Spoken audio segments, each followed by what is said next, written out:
So hi guys, welcome back to my YouTube channel excellent English by answer. आप देख रहे हैं हमारा यूट्यूब चैनल एक्सेलेंट इंग्लिश। जैसे कि आपका फिर से स्वागत है हमारे यूट्यूब चैनल पर। आज हम बात करेंगे फिर एक नई क्लास के साथ, नए टॉपिक के साथ। हम सीख रहे हैं इंग्लिश बोलना, हाउ टू स्पीक इंग्लिश, कैसे हम इंग्लिश बोलते हैं, कैसे हम जो है एक छोटी छोटे सेंटेंस से बना करके एक अच्छी इंग्लिश बोल सकते हैं प्रैक्टिस करके। तो वैसे एक फिर नई क्लास के साथ आज फिर हाजिर हैं। आज हम बात करने वाले हैं कौन खाने से रह गया है, कौन खेलने से रह गया है। कई बार हम ऐसा होता है, कई बार हम इस तरह के शब्द बोलते हैं, इस तरह की बातें बोलते हैं। हम हिंदी में बोलते हैं कि भाई खाने से कौन रह गया। जैसे सपोज दैट कोई खाना खा रहा था तो कोई शेष रह जाता है व्यक्ति, तो हम कहते हैं भाई खाने से कौन रह गया है, या मतलब खेलने से कौन रह गया है, इस तरीके से। पढ़ने से कौन रह गया है, सपोज दैट हम आपको पढ़ा रहे थे, रीडिंग करा रहे थे, तो सपोज दैट आप नहीं पढ़ पाए तो हमने कहा भाई पढ़ने से कौन रह गया है ना। काम से कौन रह गया है, कुछ भी, एनीथिंग एल्स, जो चीज है जो शेष रह जाता है, जो बच जाता है, उसको आज हम सीखेंगे कैसे जो है अंग्रेजी में बोलते हैं। तो आज हमारा कॉन्सेप्ट रहेगा who has left to action. Who has left to action. Who has left to action. Action कुछ भी रह सकता है, कुछ भी हो सकता है। खाना हो सकता है, खेलना हो सकता है, पढ़ना हो सकता है, लिखना हो सकता है, एनीथिंग एल्स, कुछ भी, जो भी आप कह सकते हैं। जैसे अभी सपोज दैट अगर मैं बात करूं कि भाई पढ़ने से कौन रह गया है, तो अगर मैं इस चीज को कैसे कहूंगा, तो हम बोलेंगे इसको पढ़ने से कौन रह गया है, who has left to read. पढ़ने से कौन रह गया है, who has left to read. पढ़ने से कौन रह गया है, who has left to read. मैंने कहा खाने से कौन रह गया है, who has left to eat, है ना। खाने से कौन रह गया, who has left to eat. या खाना खाने से कौन रह गया है, who has left to eat the food. Who has left to eat the food. ठीक है। अभी हम कोई गेम खेल रहे थे, और गेम में क्या होता है कि टर्न होता है कि वन बाय वन करके, सपोज दैट जैसे क्रिकेट मैच खेल रहे हैं, तो क्रिकेट मैच में क्या हुआ, सपोज दैट कोई खिलाड़ी प्लेयर आउट हुआ, और आउट होने के बाद हम कह देते हैं कि भाई कौन रह गया, who has left to play, मतलब खेलने से कौन रह गया है। तो खेलने से कौन रह गया है, who has left to play. खेलने से कौन रह गया है, who has left to play. खेलने से कौन रह गया, who has left to play. खाना खाने से कौन रह गया है, who has left to eat the food. पढ़ने से कौन रह गया है, who has left to read. इसी तरीके से लिखने से कौन रह गया है, who has left to write, है ना।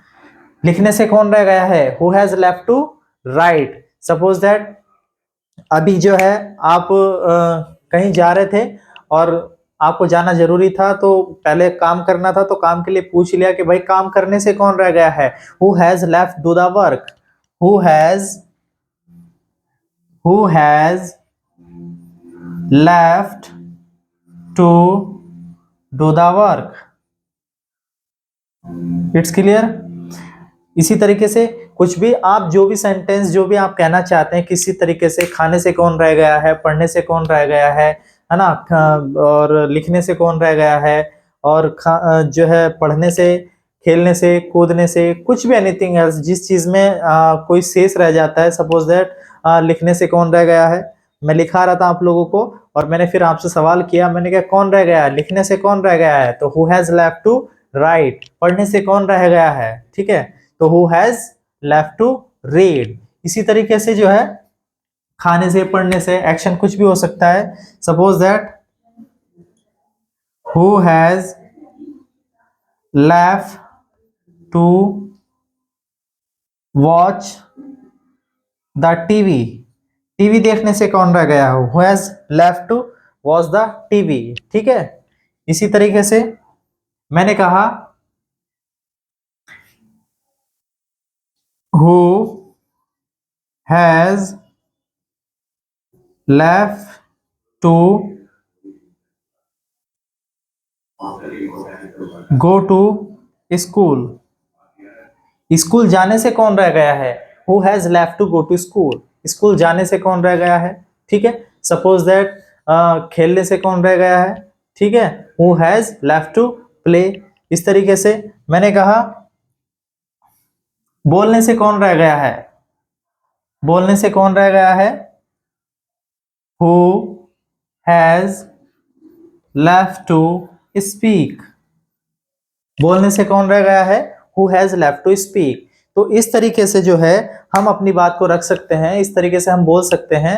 तो यह आज का हमारा कॉन्सेप्ट था कि कैसे जो है हम हिंदी से अंग्रेजी में बोलते हैं कि खाने से कौन रह गया है, पढ़ने से कौन रह गया है, लिखने से कौन रह गया है ना, जाने से कौन रह गया है, आने से कौन रह गया है ना, who has left to come, आने से कौन रह गया है, who has left to come, है ना। इस तरीके से तो आप जितने चाहे इससे सेंटेंस बना सकते हैं, बोल सकते हैं। छोटे छोटे कॉन्सेप्ट है, मैं आप लोगों को कराता हूं जिससे कि आप जो है, क्योंकि आपको पता है किसी भी चीज को करने से करना आता है। आपको मैंने लास्ट क्लास में बताया भी था, एक कॉन्सेप्ट मैंने अच्छे से बताया था कि doing comes by doing, reading comes by reading, speaking comes by speaking.